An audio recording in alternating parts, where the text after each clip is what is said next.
कांदा बीजोत्पादन master class दर्जेदार बियाणे तयार करण्याची आधुनिक पद्धत।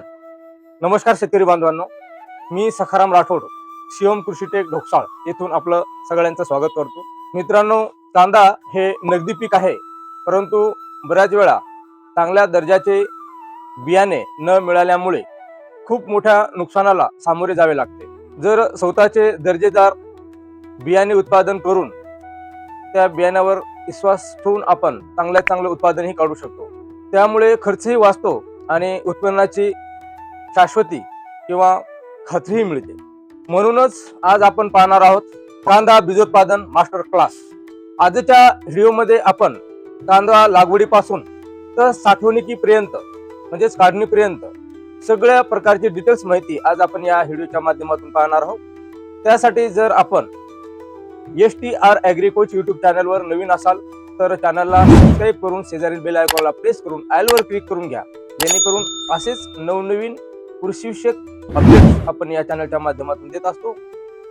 ह्या व्हिडिओच्या नंतर मी उद्याच्या व्हिडिओमध्ये कांदा बीजोत्पादनासाठी जी मास्टर किट आहे, ज्याच्यामध्ये असेल पहिली फवारणी, डेंगळे निघताना जी फवारणी आहे ती, त्याच्यानंतर फुले भरताना काय फवारणी करायची, तसंच खत मात्रा कोणकोणते द्यायचे आणि ड्रिचिंग जे की 10 ते 15 दिवसापासून जे कांद्याचा प्लॉट आहे ते डायरेक्ट 110 दिवसापर्यंत जे बी 4-5 ड्रिचिंग होणार आहे त्या ड्रिचिंगचे सगळ्या डिटेल्स त्या व्हिडिओ मध्ये देणार आहे। त्यासाठी चॅनल नक्की सबस्क्राईब करून घ्या। चला तर जरा वेळ वाया न घालता आपण सविस्तर माहितीकडे वळूया। सगळ्यात पहिला जो मुद्दा आहे तो म्हणजे कांदा निवड आणि पूर्व तयारी। कांद्याचे आकार मध्यम आकाराचे म्हणजे 40 ते 50 ग्रॅमचे जोड कांदे नसलेले गोटी कांदे निवडा।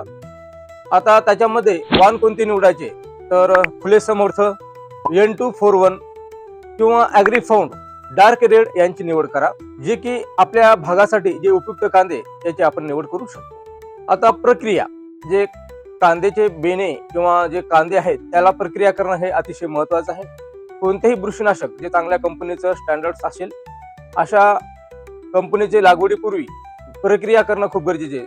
त्यामुळे जे कांदा पिकावर ब्लास्ट म्हणजे करपा जे येतो ते नियंत्रणात, तसंच सड लागण्याचे प्रमाण सुद्धा कमी होते। जर तुम्ही शिवम कृषीटेक ढोकसाळ आपल्या दुकानाच्या परिसरामध्ये जवळपास असेल तर तुम्हाला मी लागवडीपासून काढणीपर्यंत जसे की बीज प्रक्रिया कोणती करायची, त्याच्यानंतर बेणे कोणते निवडायचे, त्याचबरोबर बुरशीनाशके, कीटकनाशके आणि खत मात्रा ह्या सगळ्या बाबतीत सविस्तर माहिती आणि तुम्हाला आपल्या दुकानातून पुरवठा केला जाईल।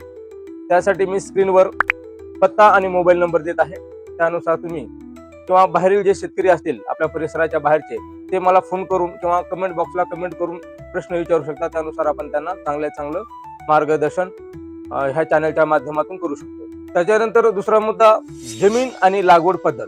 कांदा बीजोत्पादनासाठी चांगल्या पाण्याची निचरा होणारी जमीन निवडणे गरजेचे आहे।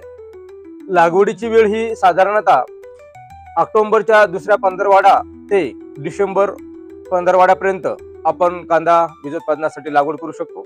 अंतराच्या बाबतीत जर पाहायचं झालं तर 2 ओळीतील जे अंतर आहे हे 1 ते 1.5 फूट आणि 2 कांद्यातील अंतर 8 ते 10 इंच असणं गरजेचे आहे।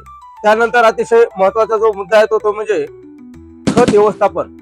जमिनीची मशागत करताना चांगले कुजलेले शेणखत तसेच NPK म्हणजे नत्र स्फुरद पालाश हे आपण मिक्स करून दिल्यास निश्चितच संतुलित वापर झाल्यामुळे उत्पादनात भर पडते।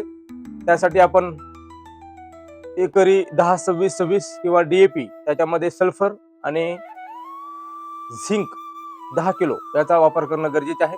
जर ती वेळ निघाली असेल किंवा लागवडीच्या नंतर आपण 8 ते 15 दिवसापर्यंत सल्फर 10 किलो आणि झिंक 10 किलो तसंच 10-26-26 किंवा DAP हे टाकू शकतो। त्यानंतर अतिशय महत्वाचं जे फुलं निघताना म्हणजे डेंगळे निघताना जे पीक संरक्षण आणि मधमाशाचे जे महत्व आहे त्या बाबतीत पाहूया। मित्रांनो, इथे एक गोष्ट लक्षात ठेवा, कांदा हे पीक परपरागी भवन म्हणजे पॉलिनेशन होणारे पीक आहे। त्यामुळं शक्यतो कांदा फुलात आल्यानंतर मधमाशाचा याच्यामध्ये खूप मोठा रोल असतो। त्यामुळे हाय मॉलिक्यूल जसे की झाल कीटकनाशके वापरणे टाळावे।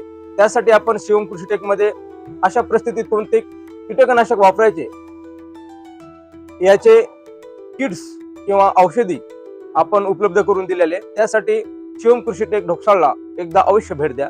त्यानंतरचा महत्वाचा विषय तो रोग नियंत्रण, म्हणजेच रोग नियंत्रणामध्ये करपा ज्याला आपण ब्लाइट म्हणतो, आणि दुसरा आहे फुलकिडे थ्रिप्स. यासाठी वेळोवेळी तज्ञाचे सल्ले घेऊन आपण फवारणी करणं गरजेचे आहे. ह्या सगळ्या औषधाच्या माहितीसाठी तुम्ही शिवम कृषी टेक ढोकसाळ येथे भेट दिली तर तुम्हाला निश्चित उत्पन्नामध्ये भर पडणार आहे. किंवा बाहेरील शेतकऱ्यांसाठी आपण पार्सलची व्यवस्था केलेली आहे, त्यासाठी तुम्ही फोनवर ऑर्डर किंवा कमेंट बॉक्सला कमेंट करून मला ऑर्डर करू शकता.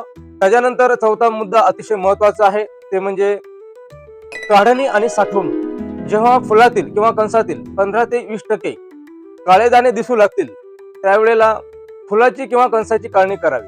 ही कणसे व्यवस्थित सुकवून मळणी करून बियाणे सावलीत साठवावे. लक्षात ठेवा, बियाणे साठवणुकीच्या वेळी मॉइश्चर म्हणजेच बियाण्यातील जे ओलावाचं प्रमाण आहे हे 8% पेक्षा कमी असायला हवे. तर शेतकरी मित्रांनो, असा होता आपला कांदा बीजोत्पादन मास्टर क्लास. योग्य नियोजन केले तर आपण स्वतःच्या शेतामध्ये सोन्यासारखं बियाणे तयार करू शकतो. तुम्हाला शेतीविषयक काही अडचण असेल किंवा फवारणी संदर्भात तसेच खत व्यवस्थापना बाबतीत माहिती हवी असेल तर तुम्ही शिवम कृषी टेक ढोकसाळ येथे भेट द्या. आपल्या दुकानाचा पत्ता हे मी स्क्रीनवर दिलेले आहे, सोबतच मोबाईल नंबर सुद्धा स्क्रीनवर तुम्ही ते पाहू शकता. हा व्हिडिओ आवडला असेल तर लाईक करा, तसेच आपल्या इतर शेतकरी बांधवांना शेअर करा, आणि चॅनलला नवीन असाल तर चॅनलला सबस्क्राईब मात्र नक्की करा. धन्यवाद. जय हिंद, जय जवान, जय किसान. भेटूया पुढील व्हिडिओ.